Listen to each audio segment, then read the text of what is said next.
आइ अहाँ सभक समक्ष राधे भाई कॉमेडी एक्सप्रेस के माध्यम से हम एक कविता सुनाबऽ जा रहल छी और हमर एहि चैनल के अपने लोग लाइक करी, सब्सक्राइब करी और संगे संगे शेयर केनाइ सेहो नहि बिसरी। तो ध्यान रखबै, राधे भाई कॉमेडी एक्सप्रेस यूट्यूब पर अहाँ सभक सुंदर चैनल और अहीं सभक लेल ई चैनल छै। आउ आइ एक कविता लऽ कऽ उपस्थित छी अपने लोकन के बीच कि हाय रे कलयुग की हवा बहल नबका आ छौरा सब मोछ कटाबे झोंटा राखे लमका। हाय रे कलयुग की हवा बहल नबका छौरा सब मोछ कटबे झोंट राखे लमका।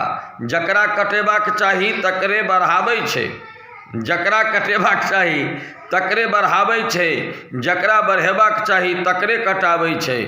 लड़का आ लड़की में फर्क नहीं बुझाई छै, लड़का आ लड़की में फर्क नहीं बुझाई छै।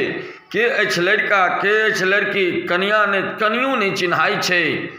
लुंगी के देख के लजा जाय छै लुंगा, जेहने रंग सुगनी के तेहने रंग सुग्गा।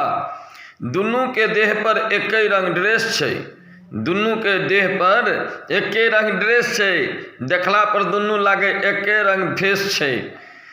लड़को सब हे आब छौरो सब माथ पर तेरे नाम झाड़ै छै आ एम्हर ओम्हर छोड़ के बीचे में मांग फाड़ै छै। लड़का लड़की दुनू कॉलेज में स्टूडेंट छै आ दुनू के देह पर जिन्से के पेंट छै। लपर लपर चाल चले गजबे स्टाइल छै, लपर लपर चाल चले गजबे स्टाइल छै। दुनू के हाथ में 4G मोबाइल छै, हीरो हीरोइन के फोटो भरवाबै छै, गंदा गंदा गीत खूब जोर से बजाबै छै। लड़कियों सब मोबाइल में खूब बतियाबै छै आ हंसै छै लड़का तो लड़की मुँह चमकाबै छै। मेहंदी अब छौरा सब लगाबै लागल केस में तो लड़कियों सब घूमे लागल लड़का के वेश में। लड़की सब बांधे लागल ओढ़नी के गौर में, छौरो सब लगबे लागल चश्मा आबसर में। मिस कही किस मांगे के चस्का छै लागल आ सब घर बिगड़त ई कहैया राधे पागल, सब घर बिगड़त ई कहैया राधे पागल।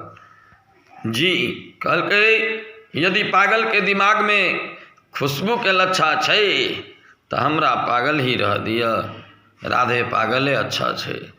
जय हो।